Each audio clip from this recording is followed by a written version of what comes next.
Some people think they're slick. They think they can do whatever they want and they will never get caught for their dirty deeds. And sometimes these people get away with their crimes, but every now and again a little slip up will send them behind bars. If you're going to dedicate your life to crime, you better make sure you're covering your tracks, because one wrong step can ruin everything. Hello again, Most Amazing Top 10 family. I'm your host, Jay Arena, and welcome back to Most Amazing Top 10. Today we're going to look at the flukiest arrests of all time with our list of top 10 criminals caught by sheer luck. For those of you at home who want some more Most Amazing Top 10 content, you should click on the playlist link right over here and stick around until the end of this video, because I'm going to be reading out some questions from my Instagram inbox. If you want me to answer your question, you can hit me up through the gram, and without taking any longer, let's get into this list. Coming in at number 10, we have Son of Sam, one of the most infamous serial killers in American history. He was connected to the killings of 8 separate people,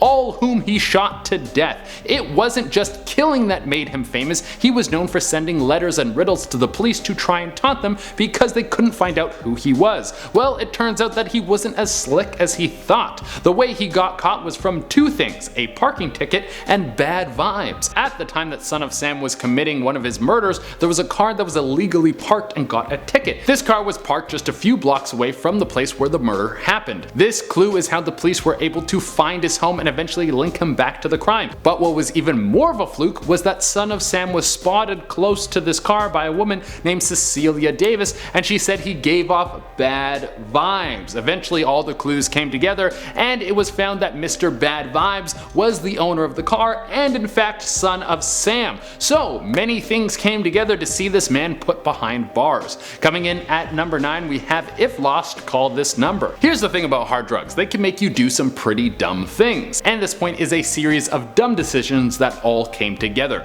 Christopher Wilson was addicted to methamphetamines. He would feed his habit by stealing from people and selling the stolen goods for cheap so he could get money for more meth. A very common cycle of life when someone is struggling with a heavy addiction. Now when you're using hard drugs, those drugs are precious to you. So Wilson did something that he probably thought was very smart, but ended up being the exact thing that got him locked up in prison. Wilson was robbing a tech store and he took off with a bunch of stuff to sell, but he forgot something. A vial of meth fell out of his pocket. Now this should have just been the price of doing business, but he had written his name and phone number on the vial, and this led the police right to him. Coming at number 8, we have The Power of the Cloud. Make sure if you're going to steal a phone, you wipe everything off of it before you start using it like a creep. Katie McCaffrey had someone steal her phone on a cruise ship, and with thousands of people on board, it would be next to impossible to track it down. But luckily, the person who stole her phone was a complete moron. Someone named Nelson took off with her phone, and it didn't take long for her to know exactly what he looked like, exactly what his name was, and who he was on the cruise with, because he started using Katie's phone to take pictures. Little did he know, Katie's phone was connected to the cloud and uploading every picture he took, which she was looking at via her laptop. She also found out that this guy worked for Disney and promptly tagged Disney in the photo she posted of him. Coming in at number 7, we have Don't Forget Your Keys. It's wild how many terrorist attempts there are. Even though there have been some major ones that have been marked down in history forever, there have been a ton that didn't make it through the cracks, and we are very thankful for that. One that came close to possibly killing hundreds of people was when Faisal Shahzad made a massive bomb and left it in his car that was parked in Times Square. If this went off, it could have been devastating, but it turns out that Faisal wasn't that great at building bombs, and the thing never went off. But there was also one other major mistake on top of the faulty bomb that made sure the police could track him down. He left his apartment keys in the car, and without the bomb going off, the cops could take the keys and then track him back down to his place, where he was promptly arrested. Coming in at number 6, we have Not Very Tech Savvy. The BTK killer was terrifying and not one you should look up if you're easily disturbed. Not only was he active for over 20 years, but he went dark for a while and the police thought they would never catch him, but then he popped up again. The thing is, BTK loved to taunt the police. He thought they were morons and he wanted to string them along. wrong. But here's the thing, sometimes the cops are smarter than you.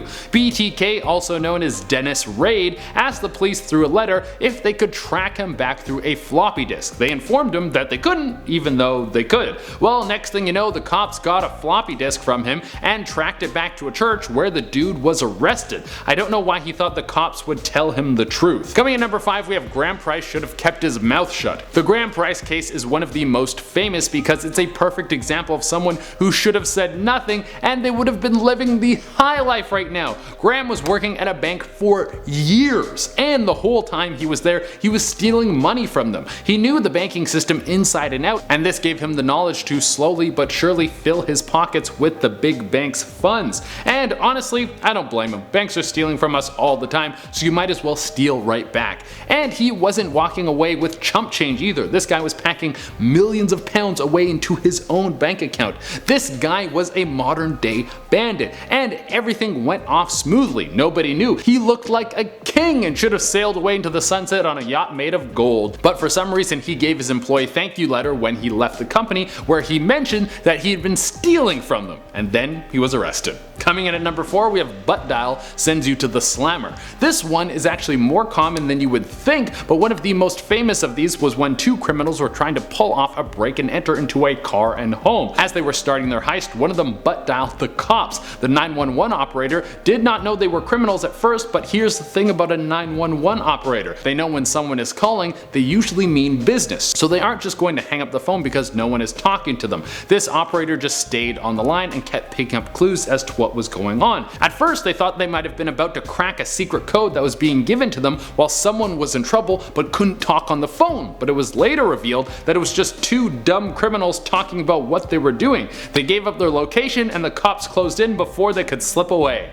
Coming in at number 3, we have the painted picture. If you're going to commit a crime, you might not want to brag about it too much. Well, it turns out someone didn't get the memo. Anthony Garcia was running with a gang in LA and he was arrested. Something that is standard procedure for gang members is the cops will take pictures of your tattoos. They noticed something very strange about one of his tattoos. It was in fact a murder scene. It was a cartoon depiction of one, as if Anthony was there, killed the dude, took a picture, and then had it tattooed on his body. Well, it turns out that he was a murderer in a suspected case, and the tattoo put him away. Coming in at number 2, we have not the reward you're looking for. If you saw a bunch of wanted posters that had your face on them, you would probably want to get out of town as fast as possible. Well, Taliban General Mohammed Ashan didn't really catch on. Maybe he didn't understand what a wanted poster was, but he decided that he was going to walk into the police station and offer himself up for the reward that was on the poster. Apparently he thought it was some sort of scavenger hunt and he would be rewarded for showing up. Well, he was wrong and they arrested him on the spot. And coming in at the number 1 spot is the Golden State